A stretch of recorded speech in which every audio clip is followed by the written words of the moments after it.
Good morning, good evening. What time of day it is, this is Thanksgiving Day weekend here in Canada, and many people will be traveling this holiday weekend. But what happens if you get some people be traveling south of the border in the United States?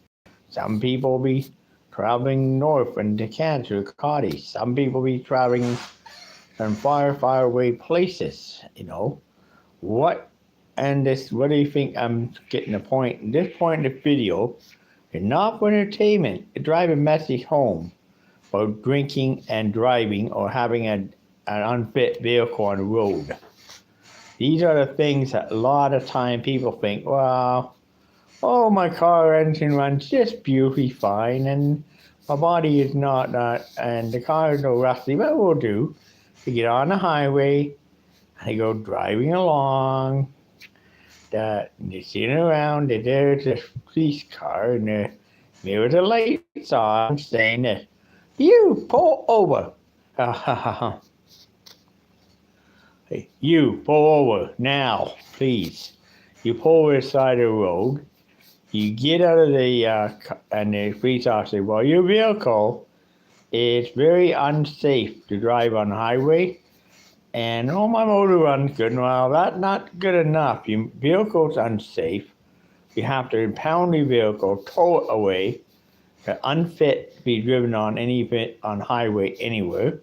On top of that, we have to give you a ride to the nearest, into the nearest city on top of that. So the cop gives the person a ride and the family back in a car, get dropped off in the middle of the city, some strange city in the middle of the night, and they leave. The car fades off into the sunset, off into the night, and you family stuck out on the street, not knowing what city it is, and you end up going to a hotel. Then you end up dealing with it the next day, and they say, well, we have your car so unsafe. You cannot drive this on the road. You need to get a rental. And that too. So that's another one I'm talking about there too. There's another incident too. Another one too. If you decided driving through Georgia, through a certain county in Georgia, just be on the lookout. Better drive under a limit, because if you drive just at a posted limit, chances are you'll be pulled over by a sheriff deputy and will be taken to jail. And they say your Canadian license invalid when it's supposed to be allowed to drive in Georgia with any license. It doesn't matter, Ontario driver license whatsoever. And they've been singling out on that and making them pay up big fines and stuff. So to avoid that, I recommend you to drive under the limit in Georgia. To drive about, the speed limit is 60, drive 55. 10 miles under the posted limit, so to avoid this. And also too is if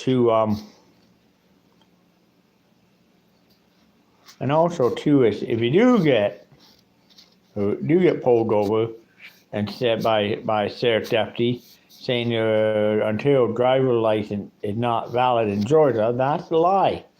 Two things you can do. It demand a lawyer in the USA. And if they deny you that right, they just broke the Miranda right. And if they ask you another thing, they can do they seem to get away with a lot too much like that. Demand a phone call to your local Canadian embassy, local consulate or embassy, Canadian embassy or consulate. And if you deny that, you're really in trouble.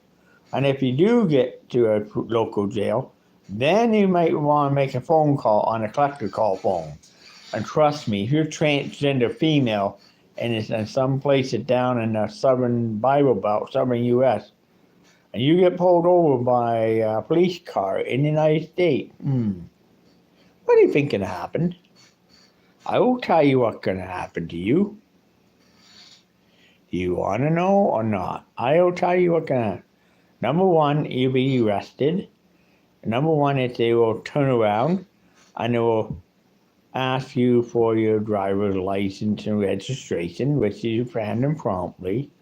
Then ask you for your copy of birth certificate and have mail on the birth certificate. They won't do that. What they will do is they'll take you from there to the cop shop. They lock you up with man, even if you know you're transgender female. But better make sure if you're traveling through the old Bible Belt to have female on the birth certificate, because even if you pull the rest there and use a public bathroom, being a transgender female I am, you could run into problems there. You could run a problem, but if you could be pulled by side by a deputy, but you show your birth certificate being female, what did that tell you? Well, number one, that it goes by the gender marker assigned to you on the birth certificate, not the gender marker. Not the gender marker given on birth. That's how it goes by. It doesn't go by anything like that. So that's how that works in the States. I got female on my birth certificate, which works out very well. So and if I walk into a bathroom, I don't have that problem too much anymore with going in a ladies' room. I did when early stage transitioning, I did anyway. So that's another thing too. And if you go to a cottage, for example, up north, drinking and driving, that is a very, very, very serious offense. Drinking and driving kill people, destroy families, break up marriages. And not only that, or worse, you could find yourself in, you could find yourself going, you may find yourself leaving your body somewhere in an accident. I look down, you see yourself, and look up, and God will be saying to you, why did you drink and drive? God will look at you, why did you drink and drive? Because, let's have one more for road. Well, I'm sorry, that ain't good enough for you. That ain't good enough into heaven. I will have to. But here's Mr. Satan. Here's the devil to take you to new quarters. Take him away, Satan. Take him away there. Satan comes, take you way down to the hell. The devil. Because of you had a drink and you killed a lot of people. And you just don't get punished in the living world, you're punished in the afterlife. I believe it or not. The universe is designed that way. You get punished in the afterlife of, your life here on earth. Well, that is what I'm referring to in any way. So, you know what? Drinking and driving, it's a great thing, but not like that. You don't drink and you don't drive. And if you drive, you'll be drunk. You'll not be able to, and if you do survive the accident, or do survive that, and get pulled over by a cop said, take off this wrapper on a plastic tube, please. So you take off the wrapper. And then you put the tube in your mouth. What do you think gonna happen? They tell you to blow, and blow much. Tell you to blow again. And your blood alcohol, I'm sorry, your blood alcohol is 8, 9 times, 22 times over the legal limit to drive. And now, I'm sorry, we have to impound your vehicle. We have to lock you up in jail for a week, for Thanksgiving weekend. Or you go off to jail, you sit in the holding cell, and of course a mean cop will come by, and rookies, you got the mean, smelly rookies in the holding cell. I know what they do? They say, you're gonna see a JP now. And the JP sits there and go like this, and he looks at you like this, with sinister eye, sinister eye like this, and looks at you and saying, wow, the signs of drunk driving here. You've been drinking, you've been driving. And I gotta hold you in custody until Tuesday, a day of trial, to go court Tuesday. So it's said all week, and you go off, you go.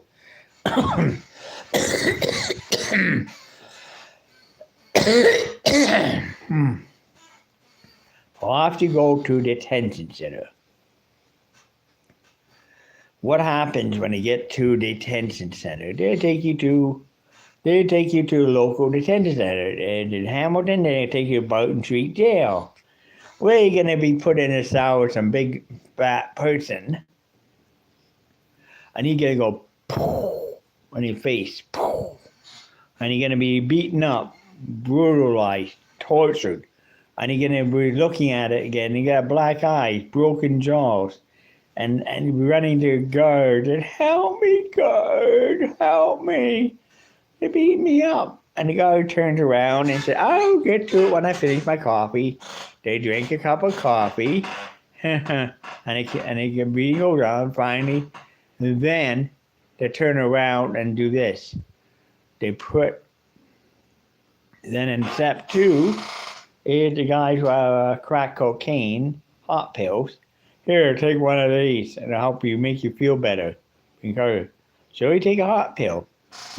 It has to be really great, real high, and then you'll be like, even go black. Then you wake up in the hospital, emergency room, and you've been, or worse that, you see your body, you just OD'd and you're dead.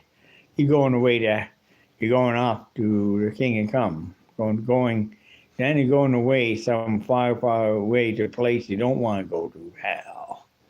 You're going to the devil, basically, that. Well, anyway, and that is the worst case of drinking and driving here. Do you see what I'm getting at that too?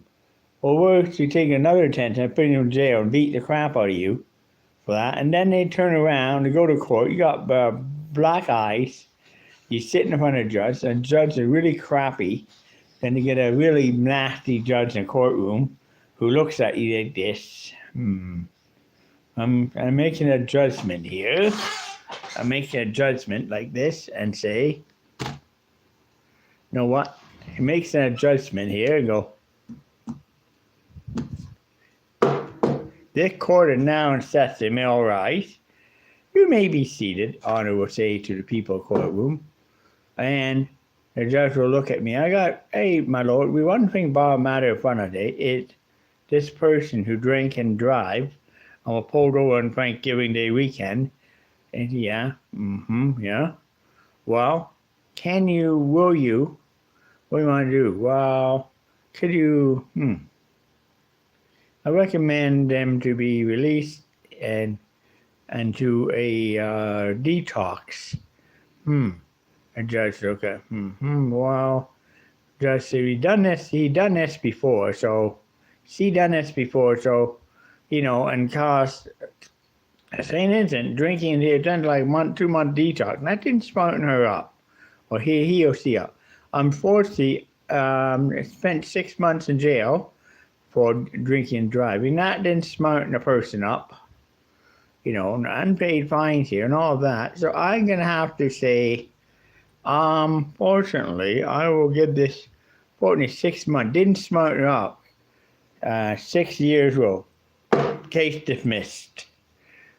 Case on to the next case. You're going to go off for all that time in jail. And you spend 6 years pen time where you get beaten up daily to a point where you feel like, I finally 6 years out, you leave. And then you sit and then you go running to Mission Service Soundtrack, where you're going to say, Catalina, I need help. I've been in jail all these years for drinking and driving. I want to stop drinking. Can you help me? Well, sure, that is. And they have a counselor. He will see a counseling. Next thing you know, you end up in a place, and you got a counselor. Then afterwards, you go to other place, detox, get more counselor drinking. Finally, after all that is said and done, you had just you lost your Thanksgiving Day, you lost this Thanksgiving, and Thanksgiving Day comes up again, and you long weekend, they start to think, well, I'm not going anywhere. 'Cause I don't have the money. I lost my job, lost everything I own. And I lost my wife and family, all drinking and drunk. And so now you are in there, you're stuck. And you want to do, and you can't do. And you feel like miserable the rest of your life. Why? Drunk and drive. That drinking and driving. Texting and driving is even worse. You know, you can go to jail for that too and send it the same thing. You can go to jail on other charges this weekend if you were caught doing a criminal offense. You will go to jail. You will be punished. Not only will you be in jail, a bad thing, the worst thing you could be in, but being in a problem with you're having trouble. You have trouble with